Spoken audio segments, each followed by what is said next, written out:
All right, so class is going to start. Gentamicin is on chapter 87 in 1050 to 1056. All right, so I've done a whole review and I went through it, so I'm going to master it and I'm going to make y'all master it too. So here you go. Gentamicin is aminoglycoside. Chapter 87 covers it entirely. I'm going to tell you what I think is important. So we know it's aminoglycoside and that's the antibiotic, but it's a narrow spectrum antibiotic, which makes it very unique. So when we say narrow spectrum, we're saying it's very specific. So it's specific for aerobic gram-negative bacilli. It interferes with our protein synthesis of susceptible bacteria. And so also we got to know that it doesn't absorb from the GI tract, which means oral is not going to be indicated for it. It's not going to be coming in your tablet forms unless, of course, you actually have a GI infection and it's on the actual inside your gut, but it's not going to be like absorbed. It's not going to be absorbed through your GI tract, basically. So they're going to be giving it through your parenteral route, your IMs, IVs, and your topicals if you have an infection of the eye or conjunctivitis or something like that. So that's just how it works. So the main two things that we want to be looking at is concentration dependent. Why is it concentration dependent? Is because it depends the ability of it to be killing this bacteria that is very resistant. It requires a certain concentration. So we want that to be a certain level and it needed to be high. However, because of the adverse side effects, we also need the trough levels to be low. So what is this concentration dependent? So this concentration dependent we also have to know another extra word, just vocabulary, just in case. I don't know if we have to know it or not, but it's called post-antibiotic effect. This is just saying bactericidal activity drops after several hours after. So even though the serum level plasmas aren't necessarily in that dose range of the peak, it will still affect, which is why we can do the once daily dosing if we choose to do that over a divided dose, let's say. So our peak that we're looking for is specifically, just memorize this, please memorize this. I feel like a teacher, this is really cute. 4 to 10 micrograms per milliliter. Let me say that one more time. 4 to 10 micrograms per millimeter, okay? So when are we gonna measure these peak levels? We're gonna measure these peak levels 30 minutes after our IM injections or 30 minutes after completion of our IV bags, okay? So now that we know it's 4 to 10 micrograms per milliliter, we can go our trough levels. So why are we measuring these trough levels? We're measuring these trough levels because it's when this accumulates in our kidneys or accumulates in our inner ears. It's just sitting there. So that's very dangerous it's that sitting in there that causes the damage. So the ototoxicity is not reversible. So if we start to see our first signs of capillary damage, so your high-pitched tinnitus, the ringing in the ears, or the headache, like vertigo, you feel a little dizzy, because your inner ear, it causes your balance. So that's really important. We want to withdraw that immediately. It's not reversible. Remember that. Now, one of the things that would be, I should not say the word. So one of the contraindications, a lot of times the contraindications are like the drug interactions have to do with these side effects. So ethraquinic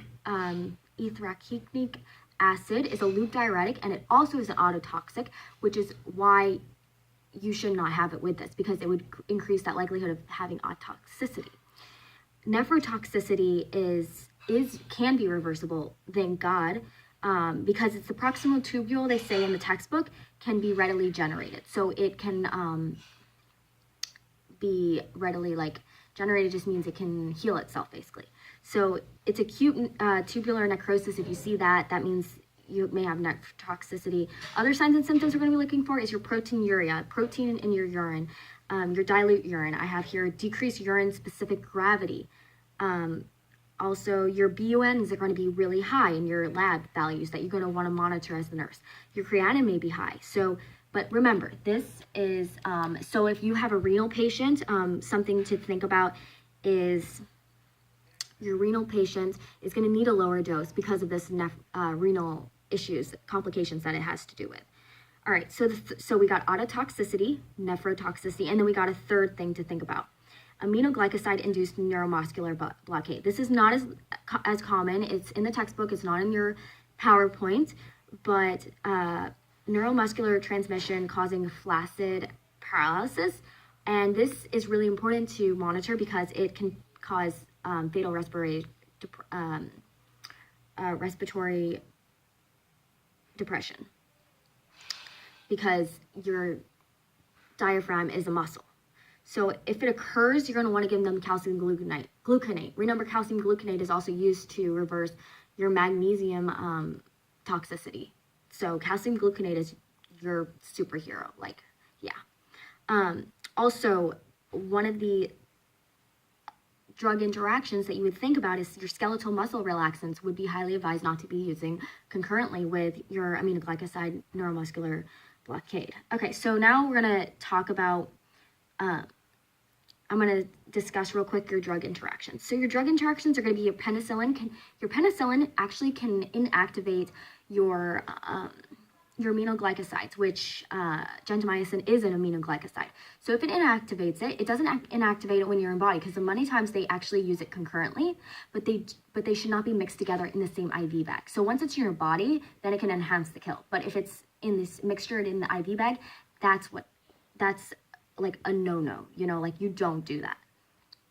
All right, so cephalosporins and vancomycins increase that bacterial kill, but it's funny because that's the same ones that they say cause nephrotoxicity. So they're kind of advised, and then they're not advised. It's a drug interaction. So you think of your kidneys, and yes, it enhances that cellular killing, but it also increases that likelihood for nephrotoxicity.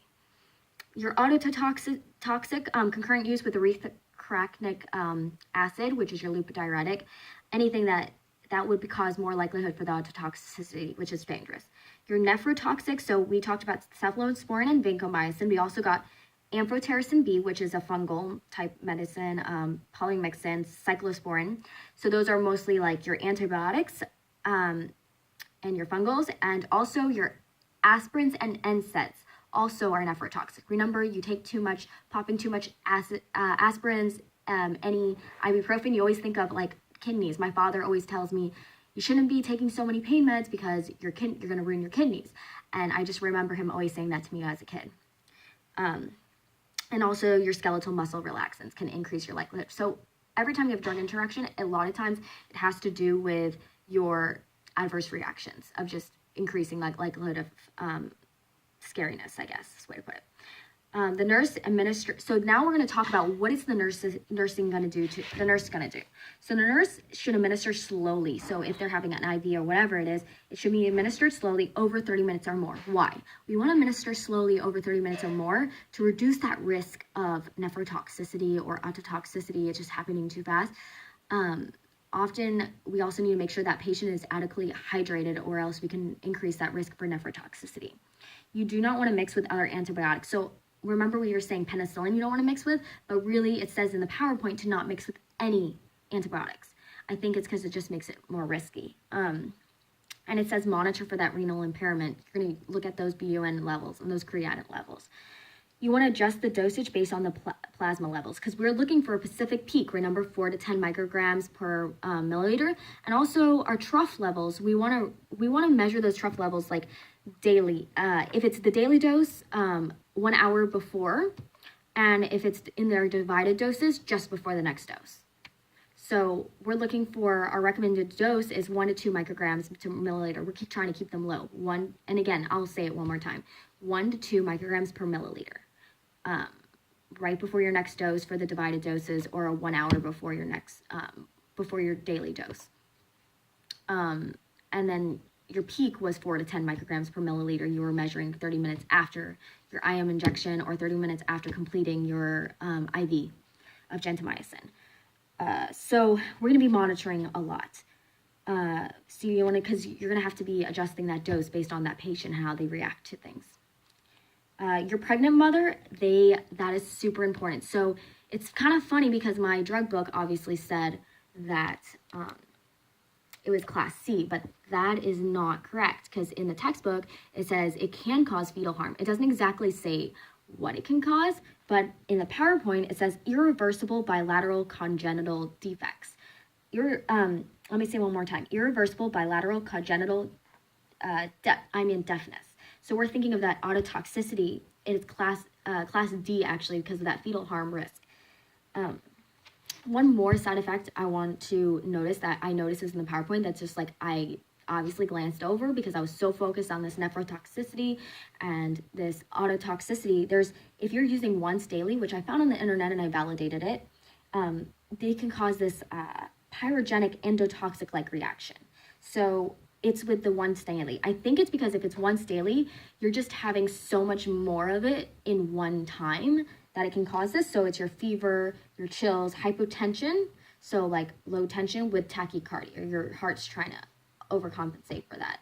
So that's everything. I think the main things to remember is the recap is look at your concentration levels for gentamicin, which is your concentration levels. You want it to be 4 to 10 micrograms per milliliter to even to be killing those bacteria that the patient is going to have that you're trying to cure, which is the indication. And also look at those trough levels too, and you want to keep them low, 1 to 2 micrograms per milliliter.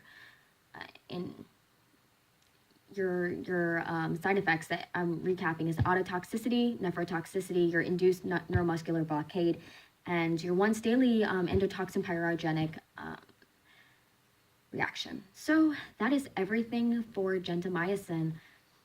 Goodbye. Happy studying.